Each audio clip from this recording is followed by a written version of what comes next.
3, 2, 1.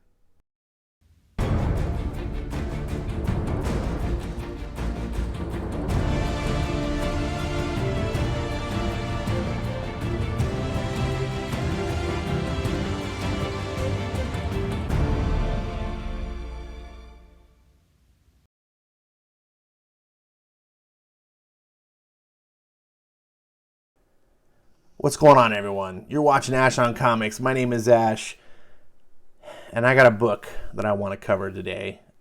This is a book. It's called Ultramega. This is a tokusatsu, hope I'm pronouncing that correctly, slash kaiju type comic. Kaiju being like Godzilla, tokusatsu being like Ultraman, Power Rangers. I'm not really an expert on these sort of genres. People who like these genres, they tend to really like them, be really into them. One guy I know used to be active with the channel. He's gone off. He's doing other things in his life these days. But you guys may remember Sergeant Bats. I'm very curious, Bats, if you ever get to watch this video. I'm curious if you read this book. Are you aware of this book? And as someone who's big into tokusatsu, what was your impression? So, unfortunately, we only have my impression. I'm just a schmo who's been into comics for quite a long time, and this is a genre that just normally would just pass right over me, and I'd be like, not for me. But something called to me about it. I heard some whispering off in the distance, people kind of just like, oh yeah, this is a really good book, and I was like, really? Ultramega? You know, at first I didn't even like the name. I was like, Ultramega, that sounds dumb. Now it's kind of grown on me. This guy, James Harren, have no idea who that is. I tend to be someone who really follows known creators, or at least if they're known by me, proven commodities, if you will. I was like, who is this James Harren? Who's this Ultra? I don't know. He's doing monsters. Who cares? But I try to keep an open mind. And like I said, I wanted to just try it out, see what it was. And I'm so glad that I did. The book opens up following all the typical tropes that you'd kind of expect in this genre. It's here. A virus. A plague. Indiscriminate in who will be its host, and who its prey will be after that. Left unchallenged, it will spread, it will grow, and grow. Warrior, that's why you are summoned, to come to the aid of your people, to bring order to chaos and abolish discord. Fight this demented cosmic plague. The choice is yours to join us in our battle against the kaiju curse. Help stop the spread of this madness. But choose carefully. Below your feet lay not sand and sediment, but the dust of numberless cities on numberless worlds whose ears were deaf to our call. What say you, man? Okay. And this didn't grab me, but it got my attention. I was like, and I know this has become the hot buzz thing to talk about. Perch did a video on defying expectations. And we like to make fun of it and say, defying expectations is actually a good thing in writing. And it's become something we mock now because, I'm not going to go into that reason, but this defied my expectations, and in a good way. And he gets zodded by the power, and then he wakes up reminded me of the Matrix. I'm not sure if this is actually calling to that, because it was subtle enough, but I'm cool if it did. Actually, I kind of hope that it did, because there are many scenes in this book that did callbacks, or felt like there are homages to some of my favorite films, and I think that's really cool. So he wakes up and has this dream, and he sees the tattoo on his chest. He realizes it's real. And then we get a little bit of a backstory of his life, real quick, one page. He was a boxer. He was retiring and got beat up too much. He becomes a janitor, gets replaced by a robot. Basically his life sucks. But now he's a hero, and he fights the kaiju. There were 2 other people that had the dream, got the powers. We got this kid, Stephen Meyer. He's a robot-building Wonder Boy. And then we get Ern, some mysterious, weird brute guy. We're just like, okay. The book cuts over and it fast forwards a couple years. And the one thing I like about this book quite a bit is the pacing. This book does not sit around wasting time. It's a big book. If I look here, look, it's 67 pages. All said and done. It's not actually 67. That counts the covers and stuff too. But so it's 60 plus pages. The price of this book is $7.99. So it's like triple size comic for $7.99. It's important though. I normally know, like, I don't want a $7.99 book, type of thing. I don't know if I would have had just 20 pages, if this would have really got my attention. I really needed the full 60 plus pages. And I'm okay with the first issue being double sized, or in this case, triple sized, for that reason, to kind of get you in and go, okay, I'm ready for more. Speaking of scenes and homages, we get this scene where he comes up, he's in the grocery store, and he sees, like, oh, this woman's walking by. Now, one of the things that's kind of the premise of this is that these Ultra guys, these guys with the power, when they come in close proximity with someone who's cursed with the virus, it triggers the cursed person to mutate into the kaiju. So it's a weird sense of irony that you're like, well, would the kaiju mutate if the Ultras didn't get close to them? And you're not quite 100% sure. But it's like, ma'am, please. Step away from the boy, please.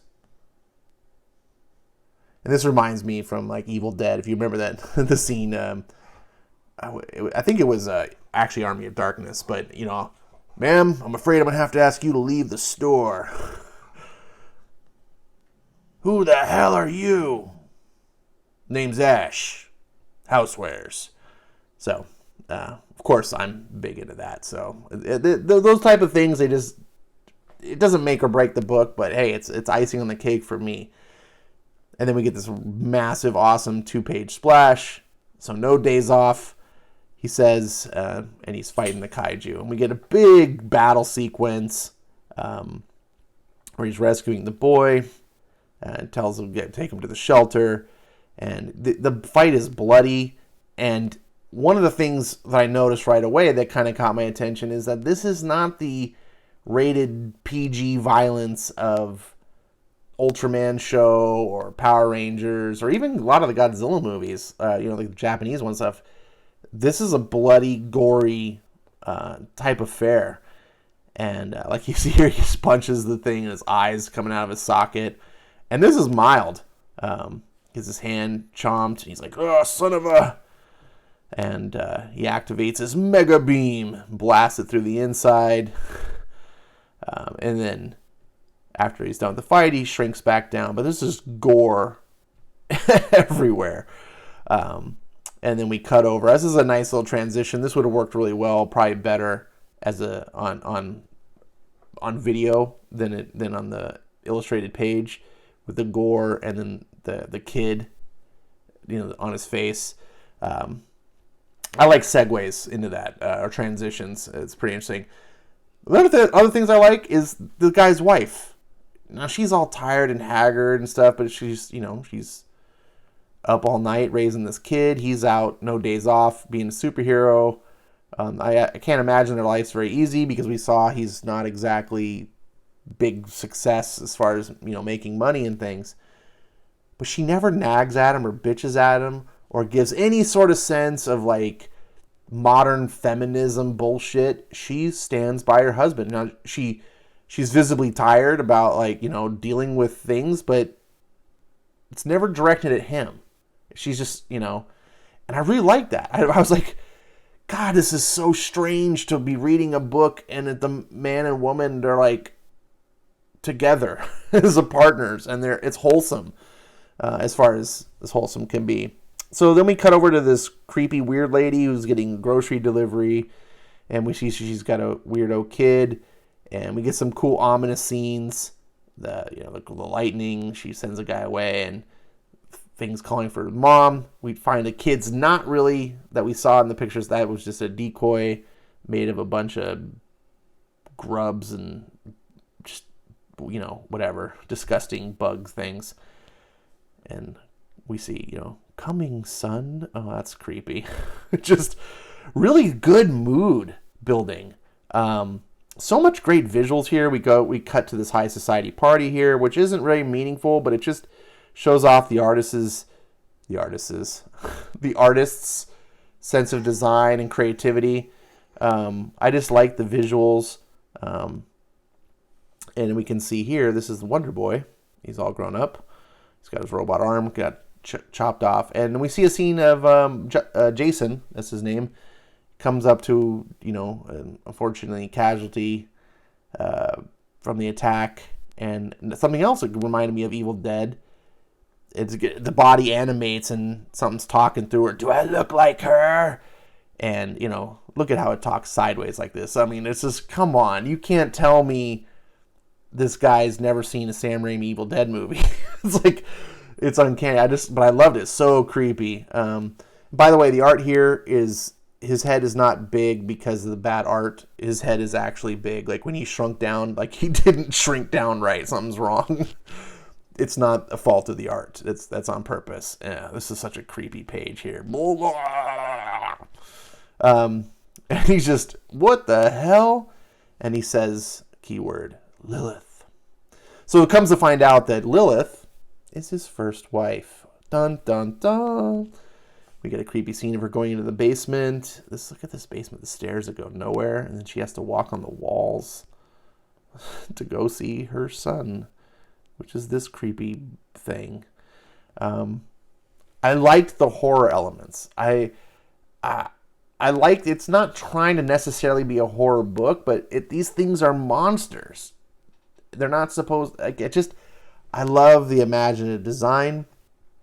We cut back to the family, and we get this flashback as he's racing to get to Lilith, like, oh God. And we get this really cool reveal. And this is going to be a spoiler for you guys. If you don't want to be spoiling this book, you should go get it and then come back and watch this. Turns out Lilith, his first wife, got infected. So he's able, as one of the Ultras, to sense when, as we saw, when he's around. But it's his wife. He can't fight his wife, especially when he discovers that she's pregnant, which...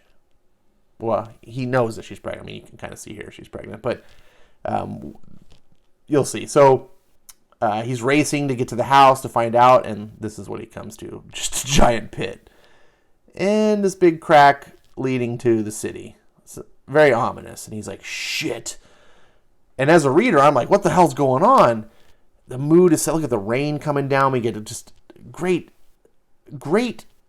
illustration of the setting. I get a great sense of where I'm at, what this world is like.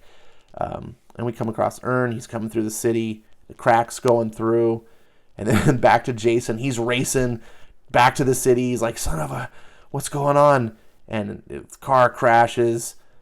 He's in a wreck. And Ern and Robot Boy are there. Says, your wife called. Must be bad. And you're like, what the fuck? Like, you just showed up out of, like, Ern's been in hiding this whole time. He hasn't been seen for years. And we get the reveal where he saw she's infected, but look, he sees the baby. And he runs. He leaves because he doesn't want to kill his wife and child. So this created a weird situation because they're not supposed to let infected people go because there's no telling what could happen. We see Steven says here, we've never neglected an infected host for that long. Never let a kaiju develop. Who knows the scale and complexity that could have, developed over such a lifespan. My guess is you triggered a small metastasis. It grew from there. It appears she no longer requires our presence to transform. She's free of us, with all the power of the cosmic virus at her disposal. You said she was pregnant? Ominous. And then it's like doom, and they all change into their ultra form. And this is the only time you really get to see them in this. And we see, after that, hold the line. No matter what, hold the line. And anytime you see in a story or in a movie or something, you see characters be like, hold the line, you know shit's about to get bad. Really. And then you see this fit, like, what? Look at the size of the fist. This is a kaiju that's just, look at their face, like, their faces are grim, but their expression is, you just got to be like, oh shit. And so the wife's, getting the baby. They're trying to get to the shelter. And there's a cool line here. This is what happens when gods fight.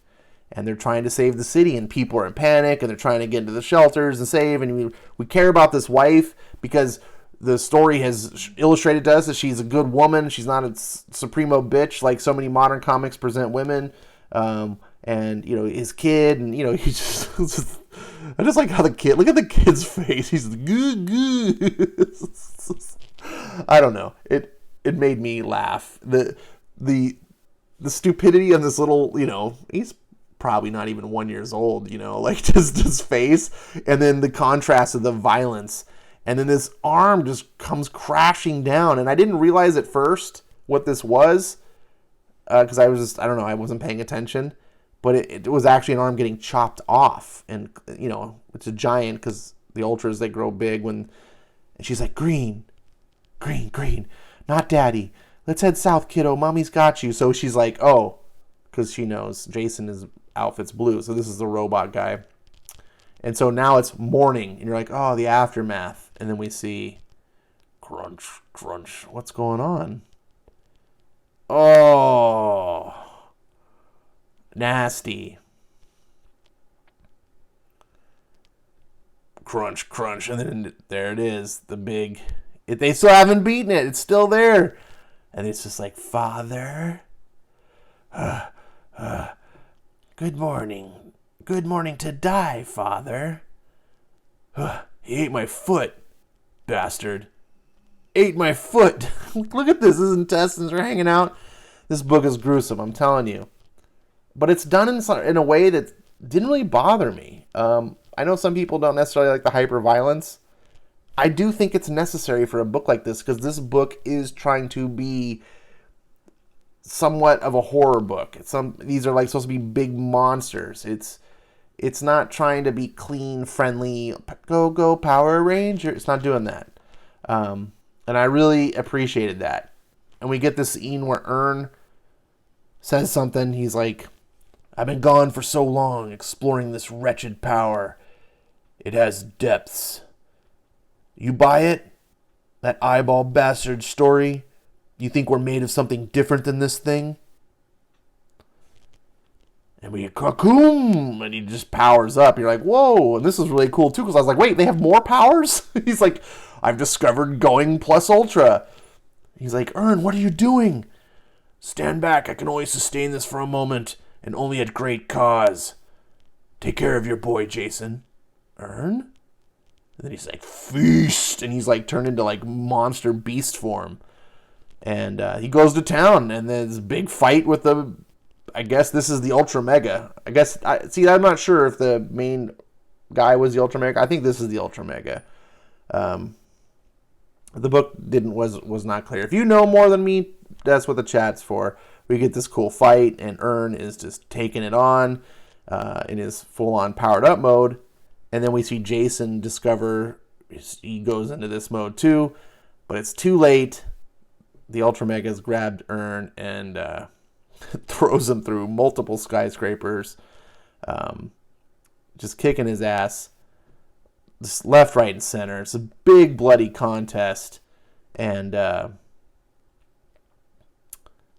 he comes down. He's like, body bomb, and you kind of get the sense he's going to detonate himself, and he's like, detonate, no, don't. And then this panel here, just the grimace. This is great visual storytelling, by the way. Not just, the illustrations are awesome to look at, the design, so many things, but this is sort of stuff we don't need this. The grin is all that matters, and it's so sinister. And he just grabs Ern and rips him in half, and then tosses his body up, and then it blows up. And he's like, no! Fucking bastard! And then he hears the voice of whatever, the powerful being. You've been chosen, warrior. Come, father. And then this is a scene out of another one of my favorite movies of all time, Excalibur. If I don't even remember the end, where Arthur's son comes and skewers him. Let us embrace it last. And I was like, oh, this cannot be an accident. But I like that it's subtle. And they have this confrontation, and Jason realizes he can't beat this thing. So he rips the eyeball out of his chest, where he was touched and given the power. And he's like, if this cosmic order shit's real, you must find another. Everything depends on it. Find someone worthy, more worthy than me. And he grabs it. Ultramega fist launch. And he shoots his fist deep down to the ground right before he gets his head knocked off. Now, this would have been actually a good place to actually end the book. 50 pages, but unfortunately, probably the breaks wouldn't have worked out right.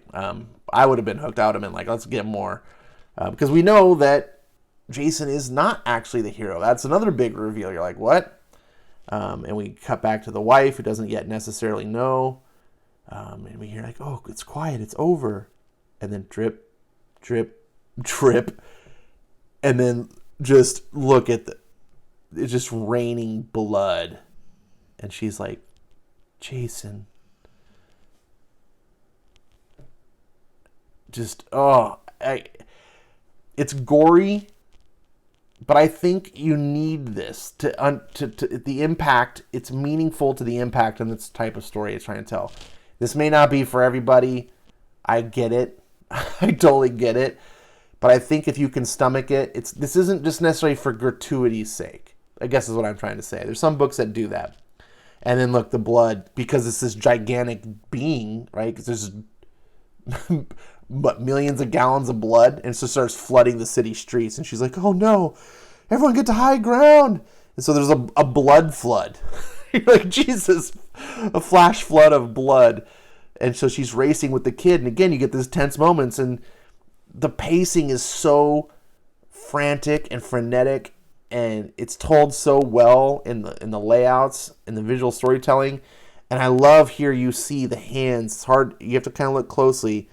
The hands holding the baby above water, and the baby's just crying, and just you can see the pressure from the illustration. She's the strength to try to hold this baby up. The mother's drowning underwater. Now here's another problem though. Water is water. It evaporates as blood clots, and the author remembers that, and it's like, this blood doesn't just wash away and evaporate. It just turns into massive scab, and then we see the dead that are buried inside. But the kid is saved because of the heroics of the mother. So we get the aftermath. The city is destroyed, or 3/4 of the city or something. A large amount of it's dead, and we get this police chief guy or some leader. He's talking about, we got to depend on ourselves and blah, blah, blah, blah, blah. And so millions of people were out of work, but now they're put together. And they say, thankfully the Myers Tower was miraculously unharmed. So they put all these people to work, and they start building these Titans, which seems to be another throwback to Pacific Rim.